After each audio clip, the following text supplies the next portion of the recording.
2026 সালে মহামান্বিত রজনী পবিত্র শবে বরাত কত তারিখে এবং কখন থেকে শবে বরাতের আমল শুরু করবেন? আপনি রোজা কয়টি রাখবেন, রোজার নিয়ত কি করবেন এবং ইফতারের নিয়ত কি করবেন আমি বলে দিব, এবং কয়টি রোজা আপনাকে রাখতে হবে।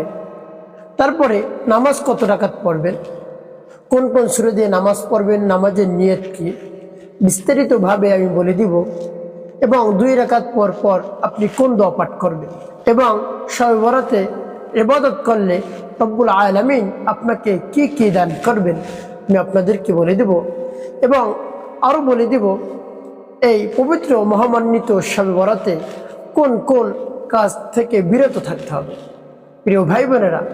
এবং সর্বশেষ আমি আপনাদেরকে বলে দেব মোনাজাতের মধ্যে এমন একটি দোয়া পাঠ করলে রব্বুল আলামিন আপনার দোয়া দরখাস্ত সাথে সাথে কবুল করবেন, কাল বিলম্ব হবে না ইনশাআল্লাহ। এমন একটি দোয়া রয়েছে যে দোয়াটি মোনাজাতে পাঠ করলেই আপনার দোয়া কবুল হয়ে যাবে, মনের আশা আকাঙ্ক্ষা বাসনা কামনা পূরণ হয়ে যাবে। প্রিয় ভাই বোনেরা, এই মহামান্বিত পবিত্র শবে বরাত অনেক গুরুত্ব এবং দান, এর গুরুত্ব অপরিসীম। বছরে 5টি রাত্রি সবচেয়ে গুরুত্বপূর্ণ, 2 ঈদের 2 রাত্রি, শবে বরাত, শবে কদর, এই 4 রাত, তারপরে বৃহস্পতিবার রাত। তাহলে 5টি রাত অনেক গুরুত্বপূর্ণ। তাহলে শবে বরাত অনেক গুরুত্বপূর্ণ। এটা হলো বন্টনের রাত্রি। শবে বরাত মানে কি? বন্টনের রাত্রি। আপনি 1 বছরের মধ্যে কি কি করবেন সব কিছু আল্লাহ রাব্বুল আলামিন আলাদাভাবে লিপিবদ্ধ করেন। এমনিতে সব তো লেখা আছেই, তারপরেও আল্লাহ রাব্বুল আলামিন 1 বছরে কি কি করবেন সেটা লিপিবদ্ধ করেন। অর্থাৎ এই শবে বরাত থেকে এরপরে যে শবে বরাত আসবে সেই শবে বরাতের মধ্যে আপনি কি কি করবেন, কত লক্ষ লক্ষ টাকার আপনি মালিক হবেন, আপনি অঢেল সম্পদের মালিক হবেন, তারপরে সব ধরনের অভাব অনটন দূর হয়ে যাবে, আপনার সব ভালো হবে ইনশাআল্লাহ। তারপরে ব্যবসা বাণিজ্যের মধ্যে উন্নতি হবে, সেইগুলো সব রব্বুল আলামিন এভাবে নতুনভাবে লিপিবদ্ধ করেন। এবং আরও লিপিবদ্ধ করেন কতজন মানুষ দুনিয়া থেকে মৃত্যুবরণ করবে এবং দুনিয়াতে কতজন মানুষ জন্মগ্রহণ করবে, সব কিছুই লিপিবদ্ধ হয়ে যায়। তো প্রিয় ভাই বোনেরা, পবিত্র মহামান্বিত শবে বরাতের রাতে আপনি যদি ইবাদত করতে পারেন তাহলে আপনার বন্টনটা আপনি রব্বুল কারীমের কাছে বলে ঘুরিয়েও দিতে পারেন। বলবেন, হে আল্লাহ আমার, আপনি যদি ইবাদত করতে পারেন এই মহামান্বিত পবিত্র রজনীতে, তাহলে আল্লাহ রাব্বুল আলামিন আপনার চাওয়া পাওয়া পূরণ করে দিবেন। আপনার বন্টনটা ভালোও হতে পারে, কল্যাণের দিকেও তো যেতে পারে। হতে পারে আপনার বন্টনটা অকল্যাণকর হয়েছে, কিন্তু আপনার ইবাদত দেখে আল্লাহ রাব্বুল আলামিন খুশি হয়ে আপনাকে একেবারে আপনার বন্টনটা ঘুরিয়ে দিল, কল্যাণের দিকে দিয়ে দিল। দুনিয়ার মধ্যে সব ধরনের শান্তির ব্যবস্থা আপনার জন্য করে দিল। আপনার জন্য লেখা ছিল অশান্তি, সারা বছর আপনি অভাব অনটনে থাকবেন, অর্থ সম্পদের সমস্যা হবে, ব্যবসা বাণিজ্যের মধ্যে উন্নতি হবে না, এটা ধরে নেন আপনার বন্টনে ছিল। কিন্তু ওই রাতে যদি আপনি আল্লাহ রাব্বুল আলামিনের ইবাদত করেন, আর আল্লাহ রাব্বুল আলামিন যদি দেখে বান্দা আমার ইবাদত করতেছে, সারা রাত জেগে জেগে আমার ইবাদত করছে, তো তার বন্টনটা আমি ঘুরিয়ে দিই। এভাবেও তো করতে পারেন। এই জন্য আপনার ভাগ্যকে আপনি পরিবর্তন করে ফেলুন, বন্টনকে আপনি পরিবর্তন করুন, কল্যাণের দিকে পরিবর্তন করুন, ভালোর দিকে আপনি পরিবর্তন করুন। রব্বুল আলামিনের ইবাদতে, সেই মহামান্বিত পবিত্র শবে বরাতের রাতে আপনি ইবাদতে মগ্ন থাকেন। আপনি যদি সেই পবিত্র রাতে ইবাদত করতে পারেন তাহলে আল্লাহ রাব্বুল আলামিন আপনাকে কি দান করবেন? আল্লাহ রাব্বুল আলামিন আপনার জীবনের সমস্ত গুনাহ খাতা মাফ করে দেবেন। নবী সাল্লাল্লাহু আলাইহি সাল্লাম বলেছেন হাদিসের মধ্যে, কোন শাবান মাসে অর্ধেক হয়ে যায়, মাঝামাঝি সময় হয়ে যায়, অর্থাৎ 14ই শাবান দিবাগত রাতে সে যদি দাঁড়িয়ে দাঁড়িয়ে নামাজ পড়ে এবং পরের দিন রোজা রাখে, তাহলে আল্লাহ রাব্বুল আলামিন তার সকল গুনাহ খাতাগুলো মাফ করে দেন। সুবহানাল্লাহ বিহামদি। তো প্রিয় ভাই বোনেরা, আমাদের নামাজ আদায় করতে হবে, তারপরে যত ধরনের নফল ইবাদত রয়েছে সেইগুলো আদায় করতে হবে, রোজা রাখতে হবে। তাহলে আল্লাহ রাব্বুল আলামিন আমাদের উপর রাজি এবং খুশি হয়ে যাবেন। আর আল্লাহ রাব্বুল আলামিন যখন খুশি হয়ে যাবেন, আমাদের সকল ধরনের মনের আশা আকাঙ্ক্ষা বাসনা কামনা পূরণ করে দিবেন। তো প্রিয় ভাই বোনেরা, এই মহামান্বিত রজনীতে আল্লাহ রাব্বুল আলামিন অসংখ্য অগণিত বান্দাবান্দীদেরকে মাফ করে দেন। তবে শুধু দুই শ্রেণীর মানুষকে আল্লাহ রাব্বুল আলামিন মাফ করেন, দুই শ্রেণীর মানুষকে আল্লাহ রাব্বুল আলামিন মাফ করেন না। সেটি হলো, এক নম্বর, যদি শিরক করে, আল্লাহ রাব্বুল আলামিনের সাথে যদি কেউ শিরিক করে, শিরিকে সে লিপ্ত হয়ে যায়। তারপরে দুই নম্বর, হিংসুক, অর্থাৎ যার অন্তরের মধ্যে হাসাদ রয়েছে, রিয়া রয়েছে, তাকাব্বুর রয়েছে, আল্লাহ রাব্বুল আলামিন তাকে মাফ করেন না। তবে যদি তওবায়ে নাসুহা করতে, তওবায়ে নাসুহা বলা হয় চূড়ান্ত তওবা, যার পরে আর কোনো তওবা নেই, চূড়ান্ত তওবা। চূড়ান্ত তওবা কেমন করে করবেন আপনি? আপনি আল্লাহ রাব্বুল আলামিনের কাছে এই মহামান্বিত রজনীতে আপনি চোখের পানি ফেলে পিছনের গুনার কথা আপনি স্মরণ করবেন, পিছনের গুনার জন্য অনুতপ্ত হবেন, লজ্জিত হবেন এবং নির্জনে একা একা বলবেন, হে আল্লাহ, আপনি তো হলেন আমাদের মালিক, আপনার নাম গফফার, আপনি গুনাহ মাফ করি, আপনি দয়ালু দয়াবান। আমি অন্যায় করেছি, আর জীবনে এই পরিমাণ অন্যায় করব না, শিরিক করব না। আর আমার মধ্যে যে অহংকার রয়েছে, হিংসা রয়েছে, হাসাদ রয়েছে, আপনি দূর করে দেন। এভাবে রব্বে কারিমের কাছে বলবেন যে যতদিন আল্লাহ আপনি বাঁচিয়ে রাখবেন ততদিনের মধ্যে আর কোনোদিন গুনাহ করব না, আপনি আমার পিছনের গুনাহ মাফ করে দেন। এটাকে বলে তওবায়ে নাসুহা। পিছনের গুনার জন্য অনুতপ্ত হওয়া, লজ্জিত হওয়া, চোখের পানি জড়ানো এবং সামনের দিনের জন্য আল্লাহ রাব্বুল আলামিনের কাছে পানা চাওয়া যে আল্লাহ সামনে আর কোনোদিন গুনাহ করব না, আপনি মাফ করে দেন। তাহলে সেইটাকে তওবায়ে নাসুহা বলে। এরকম ভাবে যদি আপনি আল্লাহ রাব্বুল আলামিনের কাছে বলতে পারেন, তাহলে অবশ্যই আপনার জীবনের সমস্ত গুনাহ খাতা রব্বুল আলামিন মাফ করে দিয়ে আপনার অন্তরকে পাক এবং পবিত্র বানিয়ে দেবেন। তো প্রিয় ভাই বোনেরা, তাই পবিত্র শবে বরাতের রাতে আপনি ইবাদত বন্দেগীতে মুশগুল থাকুন, অন্য কোনো কাজ আপনি করবেন না, অন্য কোনো কাজে আপনি লিপ্ত থাকবেন না, নিজেকে একেবারে ফ্রি রাখবেন ইবাদত করার জন্য, অন্য কোনো কাজে আপনি ব্যস্ত থাকবেন না। প্রিয় ভাই বোনেরা, শবে বরাত প্রত্যেক দিন আসে না, বছরে একবার আসে। বছর ঘুরে এবার আবার শবে বরাত চলে আসছে, আপনি হায়াত পেয়েছেন, আপনি বেঁচে আছেন, সেই খুশিতেও তো আপনি ইবাদত করবেন যে গত বছর শবে বরাতে আমি ইবাদত করতে পেরেছি, আজকে শবে বরাত পর্যন্ত আল্লাহ রাব্বুল আলামিন আমার হায়াতকে বৃদ্ধি করে দিয়েছেন, তো আমি সেই খুশিতে ইবাদত করি। তো প্রিয় ভাই বোনেরা, দেখা যায় আপনার চোখের সামনে কত মানুষ চলে গিয়েছে, গত শবে বরাতে ছিল, কিন্তু এই শবে বরাতের নামাজ সে আদায় করতে পারবে না, এই শবে বরাতের ইবাদত সে করতে পারবে না, তাহলে আপনি কতই ভাগ্যবান দেখুন। তো প্রিয় ভাই বোনেরা, এই জন্য পবিত্র শবে বরাতের দিন, এই জন্য পবিত্র শবে বরাতে আপনি অবহেলায় কাটাবেন না, সময়কে কাজে লাগাবেন, ইবাদত করবেন। তো প্রিয় ভাই বোনেরা, শুরুতে আমি বলবো পবিত্র শবে বরাত 26 সালের কত তারিখে? 2026 সালের মার্চ মাসের 3 তারিখ দিবাগত রাতে শবে বরাত, অর্থাৎ শাবান মাসের 14 তারিখ দিন যে রাত আসবে সেটা হলো শবে বরাতের রাত। তাহলে মার্চ মাসের 3 তারিখ দিবাগত রাতে শবে বরাত, সেই রাতে আপনি ইবাদত বন্দেগী করবেন। কখন থেকে ইবাদত শুরু করবেন? আপনি জোহরের পর থেকেই মনে একটি প্রিপারেশন নেবেন যে আজকে শবে বরাত, আমি উত্তম রূপে গোসল করি, সাবান দিয়ে ভালো করে ডলে ডলে আপনি গোসল করবেন, নিজের শরীরকে পরিষ্কার করবেন, পবিত্র করবেন। তারপরে আপনি নিয়ত করবেন, হে আল্লাহ, আমি শবে বরাতের ইবাদত করবো, এই জন্য আমি গোসল করতেছি, তাহলে সব হবে।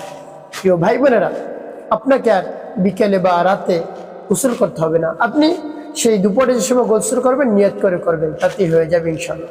তো প্রিয় ভাই বোনেরা, মাগরিবের নামাজ আদায় করে চূড়ান্তভাবে আপনি ইবাদতে মশগুল হয়ে পড়বেন। মাগরিব থেকে সেই ফজর পর্যন্ত সময় থাকবে, সেই সময়ের মধ্যে আপনি ইবাদত বন্দেগীতে কাটাবেন। আপনি মাগরিবের নামাজ পড়ে বাহিরে বের হবেন না, আপনি ঘরে বসে করেন, তারপরে মসজিদে বসে ইবাদত করেন, কোনো সমস্যা না। আপনার যে স্থানে সহজ হয়, সুবিধা হয়, সেই স্থানে বসে আপনি ইবাদত করবেন। আর কোন ইবাদত করবেন? যে ইবাদত আপনার কাছে সহজ। আপনার জিকির করতে ভালো লাগে, কতক্ষণ জিকির করলেন। আপনার নামাজ পড়তে ভালো লাগে, কতক্ষণ নামাজ পড়লেন। তারপরে কোরআন তেলাওয়াত করলেন। এভাবে সারা রাত এভাবে এক এক করে আপনি কাটিয়ে দিবেন। কোরআন তেলাওয়াত করবেন, নামাজ পড়বেন, তারপরে আপনি জিকির করবেন। এভাবে একের পর এক সময় নিয়ে আপনি ইবাদত বন্দেগীতে লিপ্ত থাকবেন। তারপরে আপনি যদি একটু ঘুম এসে যায়, 10-15 মিনিট ঘুমিয়ে উঠে আবার ইবাদত করবেন। আপনি পুরা রাত্র ঘুমিয়ে কাটাবেন না। প্রিয় ভাই বোনেরা, একটি কথা খেয়াল করতে হবে, আপনি যে সারা রাত নামাজ পড়বেন, খেয়াল করতে হবে ফজরের নামাজ যেন আপনার কাজা না হয়। আপনি সারা রাত ইবাদত করে ঘুমিয়ে পড়লেন, ফজরের নামাজ আপনি আদায় করতে পারলেন, তাহলে কি আপনি লাভবান হতে পারবেন? এই রাতের যে একটা গুরুত্ব, ফজিলাত এবং বরকত আপনি কি পেলেন? কোনোভাবেই পাবেন না যদি ফজরের নামাজ মিস হয়। এই জন্য খেয়াল করতে হবে আপনার ফজরের নামাজ যেন মিস না হয়। তো প্রিয় ভাই বোনেরা, এখন বলে দিব কোন কোন দিন রোজা রাখবেন, কয়টি রোজা রাখবেন, রোজার নিয়ত কিভাবে করবেন। প্রিয় ভাই বোনেরা, আপনি 3টি রোজা রাখতে পারেন তাহলে উত্তম। তার কারণ নবীজি সাল্লাল্লাহু আলাইহি ওয়াসাল্লাম আরবি মাসের 13, 14, 15 এই 3টা রোজা রাখতেন। আপনি যদি 13 তারিখ রোজা রাখেন তাহলে 1 তারিখ রাতে আপনাকে সেহরি খেতে হবে, 2 তারিখ রোজা হবে, 3 তারিখ রোজা হবে, 4 তারিখ রোজা হবে। তাহলে আইয়ামে বীজের রোজাটা রাখা হয়ে যাবে, শবে বরাতের রোজা রাখা হবে, আইয়ামে বীজের রোজা রাখাও হয়ে যাবে। নবী সাল্লাল্লাহু আলাইহি ওয়াসাল্লাম আরবি মাসের 3 দিন রোজা রাখতেন, 13, 14, 15। এটা হলো আইয়ামে বীজের রোজা বলা হয়। অসংখ্য অগণিত সব আল্লাহ রাব্বুল আলামিন আপনাকে দান করবেন, আপনার সকল সমস্যার সমাধান করবেন। প্রিয় ভাই বোনেরা, তাহলে রোজা 3টি রাখবেন। 2 তারিখ, 1 তারিখ সেহরি খেয়ে 2 তারিখ রোজা হবে, তারপরে 3 তারিখ রোজা হবে, 4 তারিখ রোজা হবে। এই 3টি রোজা আপনি রাখবেন, তাহলে আপনি সব কিছু পেয়ে গেলেন। আইয়ামে বীজের রোজা আপনি সব পেলেন এবং শবে বরাতের রোজার আপনি সব পেলেন। তো প্রিয় ভাই বোনেরা, এখন নিয়ত কেমন করে করবেন আমি বাংলায় সহজে আপনাদেরকে বলে দিচ্ছি। হে আল্লাহ, আপনার সন্তুষ্টির উদ্দেশ্যে আমি নফল রোজা রাখতেছি, আপনি আমার এই রোজাকে কবুল করুন। আমি আবারও বলছি, হে আল্লাহ, আমি আপনার সন্তুষ্টির উদ্দেশ্যে নফল রোজা রাখতেছি, আপনি আমার এই রোজাকে কবুল করুন। বলতে হবে না শবে বরাতের রোজা রাখতেছি, নফল রোজার কথা বললেই হয়ে যাবে। এটা নফল রোজাই, ওয়াজিবও না, ফরজও না, এটা নফল রোজা। এই জন্য নফল রোজার আপনি নিয়ত করবেন। তারপরে আপনি যখন ইফতার করবেন তখন কোন দোয়াটি পাঠ করবেন, যে দোয়াটি পাঠ করলে আল্লাহ রাব্বুল আলামিন আপনাকে মাফ করে দিবেন, জীবনের গুনাহ খাতা মাফ করে দিবেন। আল্লাহুম্মা লাকা সুমতু ওয়া আলাইকা তাওয়াক্কালতু ওয়া আলা রিজকিকা আফতারতু, এই দোয়া পাঠ করে আপনি ইফতারি শুরু করে দিবেন। সুবহানাল্লাহ বিহামদি, আপনার সব কিছুর মধ্যে রব্বুল আলামিন বারাকা দান করবেন, রিজিকের মধ্যে বরকত দান করবেন, সব ধরনের কাজের মধ্যে বরকত দান করবেন, সংসারে শান্তি আসবে, সব ধরনের অশান্তি দূর হয়ে যাবে ইনশাআল্লাহ। প্রিয় ভাই বোনেরা, এখন আমি বলবো আপনি কত রাকাত নামাজ আদায় করবেন, কোন কোন সূরা দিয়ে নামাজ আদায় করবেন, নামাজের নিয়ত কেমন করে করবেন। প্রিয় ভাই বোনেরা, কত রাকাত নামাজ পড়বেন এর কোনো নির্দিষ্ট সীমারেখা নেই। আপনি যত রাকাত নামাজ পড়তে পারেন পড়ুন, কোনো সমস্যা নেই। এখন বলেন হুজুর 10 রাকাত, 12 রাকাত এরকম কোনো সীমাবদ্ধ আছে? কোনো সীমাবদ্ধ নেই। আপনার যত রাকাত মন চায় আপনি সারা রাত ভরে নামাজ পড়েন। আপনি কোরআনও পড়লেন না, জিকির করলেন না, শুধু নামাজ পড়লেন, তাতেও হবে, কোনো সমস্যা নেই। আপনি কোরআন তেলাওয়াত করতে পারেন না, তারপরে আপনি জিকির করতে পারেন না, জানেন না, বুঝেন না যে হুজুর আমি তো শুধু নামাজ পড়তে পারি, শুধু নামাজ পড়ুন। তো আপনি শুধু জিকির করতে পারেন আর কিছু পারেন না, অর্থাৎ যে ইবাদত আপনার কাছে সহজ হয়, আপনার কাছে একেবারে গুরুত্বপূর্ণ, সহিশুদ্ধ করে পারেন, সেই ইবাদত করবেন। তবে বাকিগুলো শেখার আপনার আগ্রহ থাকতে হবে। তো প্রিয় ভাই বোনেরা, নামাজ যত রাকাত আপনার মন চায় আপনি তত রাকাত পড়তে পারেন, কোনো সমস্যা নেই। তো নামাজের নিয়ত কেমন করে করবেন আপনি? আপনি যে সময় নামাজে দাঁড়িয়ে যাবেন, দাঁড়িয়ে আপনি নিয়ত করবেন, হ্যাঁ আল্লাহ, আমি কিবলামুখী হয়ে আপনার সন্তুষ্টির উদ্দেশ্যে 2 রাকাত নফল নামাজ আদায় করতেছি, আপনি আমার নামাজকে কবুল করুন। এভাবে আল্লাহ রাব্বুল আলামিনের কাছে বলবেন। বলতে হবে না যে শবে বরাতের নামাজ আমি আদায় করতেছি, এটা বললেই হবে, হ্যাঁ আল্লাহ, আমি কিবলামুখী হয়ে আপনার সন্তুষ্টির উদ্দেশ্যে 2 রাকাত নফল নামাজ আদায় করতেছি, আল্লাহু আকবার। এভাবে আপনি নিয়ত করবেন, তাতেই হয়ে যাবে, এর চেয়ে আর বেশি লাগবে না। আরবি নিয়ত করতে হবে না, বাংলায় আপনি এভাবে সুন্দর করে নিয়তটি করবেন। তারপরে কোন কোন সূরা দিয়ে আপনি নামাজ আদায় করবেন, আপনার কাছে যে সূরা সহজ হয় সেই সূরা দিয়ে আপনি নামাজ আদায় করুন। এখন বলতে পারেন হুজুর আমি সূরা ফাতিহাটা পারি, এর সাথে একটি সূরা পারি, আপনি একটি সূরা দিয়ে নামাজ আদায় করুন। অন্য সূরাগুলো আপনি ভালো করে পারেন না, সহিশুদ্ধ করে পারেন না, আপনার পড়ার দরকার নেই। তার কারণ সহিশুদ্ধ যদি না হয় তাহলে আপনার নামাজ হবে না। আপনি যে সূরাটি সহিশুদ্ধ করে পারেন সেই সূরাটি দিয়ে আপনি নামাজ আদায় করবেন। একটি সূরা দিয়ে আপনি 100 টাকা তো পড়তে পারেন, কোনো সমস্যা নেই। নামাজ ভঙ্গে কারোর মধ্যে তো লেখা নেই যে একটি সূরা দিয়ে নামাজ পড়লে নামাজ হবে না। আপনার যত রাকাত মন চায় আপনি আদায় করতে পারেন, তবে বাকি যে ছোট ছোট সূরাগুলো রয়েছে সেই ছোট ছোট সূরাগুলো আপনাকে শেখার আগ্রহ থাকতে হবে। যে ওই সূরাগুলো আমাকে শিখতে হবে, মুখস্থ করতে হবে সহিশুদ্ধ করে। তো এভাবে যে কোনো সূরা দিয়ে আপনি নামাজ আদায় করতে পারেন, কোনো ধরা নেই যে এই সূরা দিয়ে নামাজ আদায় করতে হবে। আপনি সূরা ইখলাস পারেন, সূরা ইখলাস দিয়ে আপনি পুরা 100 রাকাত নামাজ পড়েন, কোনো সমস্যা নেই। যে সূরা আপনি পারেন বা অন্য যে কোনো সূরা পারেন, সূরা ফিল, কুরাইশ, মাউন, কাউসার, একটি সূরা দিয়ে আপনি নামাজ আদায় করতে পারেন, কোনো সমস্যা নেই। প্রিয় ভাই বোনেরা, তো আপনি যখন প্রত্যেক 2 রাকাত শেষ করবেন, 2 রাকাত পর পর কোন তাসবিহটি পাঠ করবেন আমি বলে দিচ্ছি। সুবহানাল্লাহ আলহামদুলিল্লাহ ওয়ালা ইলাহা ইল্লাল্লাহু আল্লাহু আকবার সুবহানাল্লাহি ওয়ালহামদুলিল্লাহি ওয়ালা ইলাহা ইল্লাল্লাহু আল্লাহু আকবার। এভাবে প্রত্যেক 2 রাকাত পর পর এই তাসবিহটি আপনি পাঠ করুন প্রিয় ভাই বোনেরা। তারপরে এভাবে করে আপনি 2 রাকাত নামাজ আদায় করবেন, নফল নামাজ 2 রাকাতের আপনি নিয়ত করবেন প্রিয় ভাই বোনেরা। এভাবে আপনি সারা রাত এভাবে নামাজ আদায় করবেন, কোরআন তেলাওয়াত করবেন। তারপরে আপনি কতক্ষণ নামাজ পড়লেন, তারপরে কোরআন তেলাওয়াত যদি করতে পারেন করবেন। এখন বলতে পারেন হুজুর আমি তো কোরআন তেলাওয়াত করতে পারি না, আমি কি করব?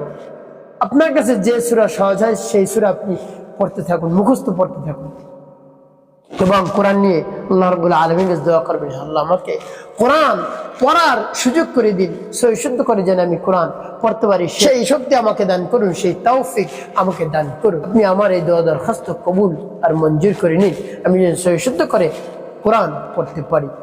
তারপরে আপনি জিকির করতে পারেন। আপনি নামাজ আদায় করলেন, কোরআন তেলাওয়াত করলেন, জিকির করলেন। এখন বলতে পারেন কোন কোন জিকির করবো, জিকির টাইম পাই না। একেবারে সহজে আপনি জিকির করবেন, একেবারে সুপরিচিত জিকিরগুলো, বেশি কঠিন জিকির আপনাকে করতে হবে না। সেটা হলো সুবহানাল্লাহ সুবহানাল্লাহ সুবহানাল্লাহ আলহামদুলিল্লাহ আলহামদুলিল্লাহ লা ইলাহা ইল্লাল্লাহ আল্লাহু আকবার, এভাবে পড়তে পারেন। তারপর আরো রয়েছে আস্তাগফিরুল্লাহ আস্তাগফিরুল্লাহ আস্তাগফিরুল্লাহ আস্তাগফিরুল্লাহ, এভাবে ইস্তিগফার পাঠ করবেন। ইস্তিগফারের গুরুত্বের কথা, ফজিলতের কথা শুনলে আপনি অবাক হবেন যে এত পাওয়ারফুল আর এত শক্তিশালী ইস্তিগফার। সুবহানাল্লাহ বিহামদিহি। এটা পবিত্র কোরআনুল কারীমের মধ্যে আল্লাহ রাব্বুল আলামিন জানিয়ে দিয়েছেন ইস্তিগফারের কত গুরুত্ব এবং ফজিলত। দেখুন আল্লাহ রাব্বুল আলামিন বলেন পবিত্র কোরআনুল কারীমের মধ্যে ইস্তাগফিরু রাব্বাকুম ইন্নাহু কানা গফফারা। সুবহানাল্লাহ বিহামদিহি। আল্লাহ রাব্বুল আলামিন বলেন তোমরা ইস্তিগফার পাঠ করো, তোমার প্রভুর নামে ইস্তিগফার পাঠ করো, প্রভুর কাছে ক্ষমা চাও। ইস্তিগফার মানে কি? ক্ষমা চাওয়া। ইস্তাগফিরু রাব্বাকুম, ইস্তিগফার পাঠ করো, ইন্নাহু কানা গফফারা, নিশ্চয় আল্লাহ রাব্বুল আলামিন ক্ষমা করে দেন। ইরসিলিস সামাআ আলাইকুম মিদরারা ওয়া ইউমদিদকুম বিআমওয়ালিন ওয়া বানিনা ওয়া ইয়াজআল লাকুম জান্নাতিন ওয়া ইয়াজআল লাকুম আনহারা। সুবহানাল্লাহ বিহামদিহি। কত চমৎকার করে আল্লাহ রাব্বুল আলামিন বলেছেন। দেখুন আল্লাহ রাব্বুল আলামিন বলেন যদি তুমি ইস্তিগফার পাঠ করো তোমার গুনাহ খাতা মাফ করে দিব। তারপরে আকাশ থেকে বৃষ্টি বর্ষণ করব। দেখুন যে বৃষ্টি হয়, বৃষ্টি হলে কিন্তু আমাদের কি জমি ভালো থাকে, তারপরে ফসল ভালো হয়। এই জন্য বলছে বৃষ্টি নেই তুমি ইস্তিগফার পাঠ করো। এই জন্য বাইজিদ বুস্তামির কাছে যদি কেউ যেতেন যে এই সমস্যা ওই সমস্যা, যে আমার জন্য দোয়া করো, তো তুমি ইস্তিগফারে আমল করো, বেশি বেশি ইস্তিগফারে আমল করো। বলতো সন্তান নেই, তার জন্য যদি হুজুরের কাছে যেত বলতেন তুমি ইস্তিগফার পাঠ করো। আল্লাহ রাব্বুল আলামিন তো বলেছেন ওয়ায়ুমদিদকুম বিআমওয়ালিন ওয়া বানিন, মাল সম্পদ ধন সম্পদ বৃদ্ধি করে দিবেন ইস্তিগফার পাঠ করলে। সুবহানাল্লাহ বিহামদিহি। তারপরে সন্তান নাই অবানিনা ওয়া ইয়াজআল লাকুম জান্নাতি ওয়া ইয়াজআল লাকুম আনহারা, সন্তান নাই আল্লাহ রাব্বুল আলামিন সন্তানের ব্যবস্থা করে দিবেন। অনেক দিন দীর্ঘদিন যাবৎ সন্তান হয় না, ছেলে নেই মেয়ে নেই, কোনো কিছুই নেই। অনেক সময় দেখা যায় শুধু ছেলে ছেলে, অনেক সময় দেখা যায় শুধু মেয়ে মেয়ে, অনেক সময় দেখা যায় ছেলে মেয়ে কিছুই নেই, একেবারে শূন্য।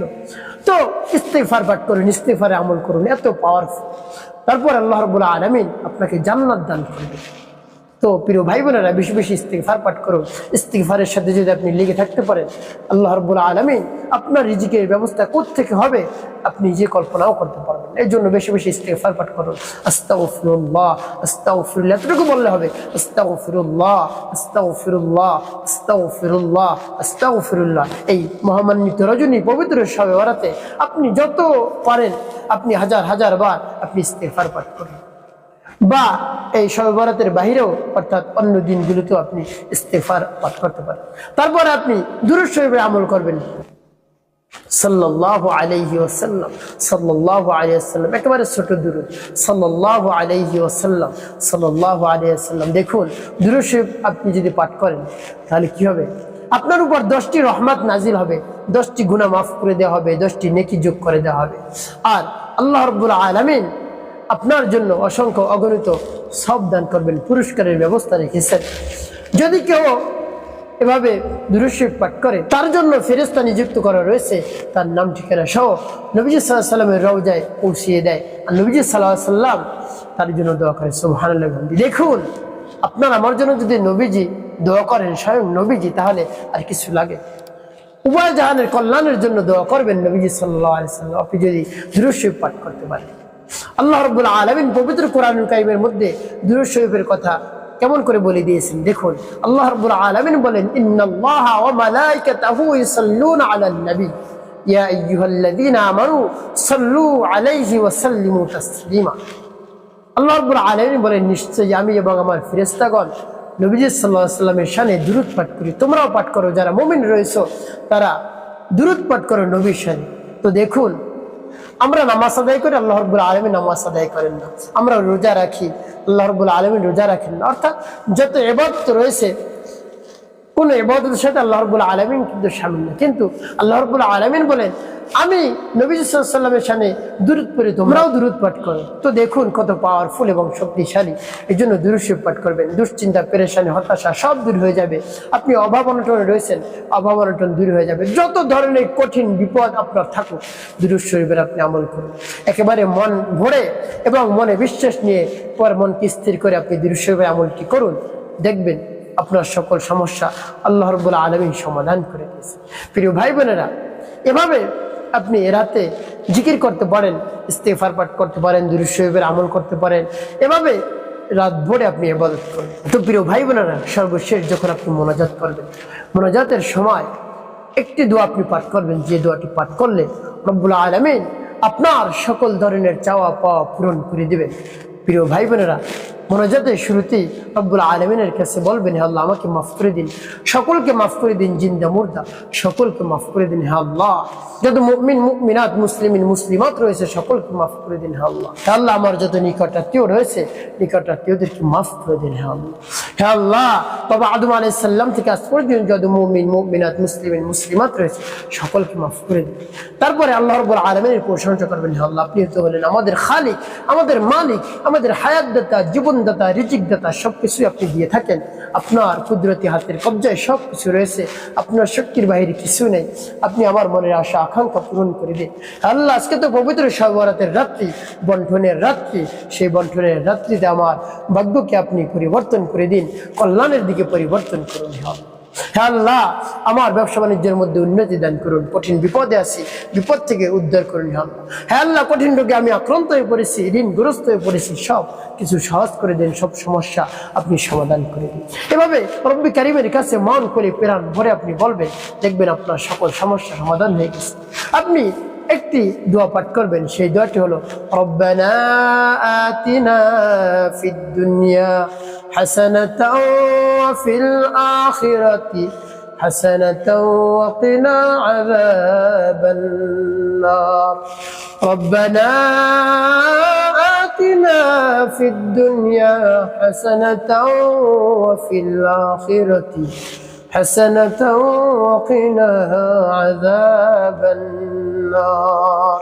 এই দোয়া আপনি পাঠ করবেন, দেখবেন আল্লাহ রাব্বুল আলামিন আপনার দোয়া দরখাস্ত কবুল করে নিয়েছেন। প্রিয় ভাই বোনেরা, পরিপূর্ণ বিশ্বাস আস্থা নিয়ে এভাবে রব্বি কারীমের কাছে চাইবেন, বলবেন, সব কিছু আল্লাহ রাব্বুল আলামিন সহজ করে দেবেন ইনশাআল্লাহ। তো প্রিয় ভাই বোনেরা, তাই পবিত্র মহামান্বিত রজনী শবে বরাত সন্নিকটে, এর জন্য আমরা প্রস্তুতি গ্রহণ করি।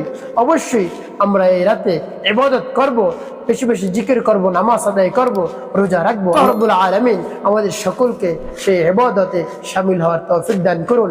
সেই সামনে রমজান পর্যন্ত আমাদের হায়াতকে রব্বুল আলামিন বৃদ্ধি করে দিন। আমিন।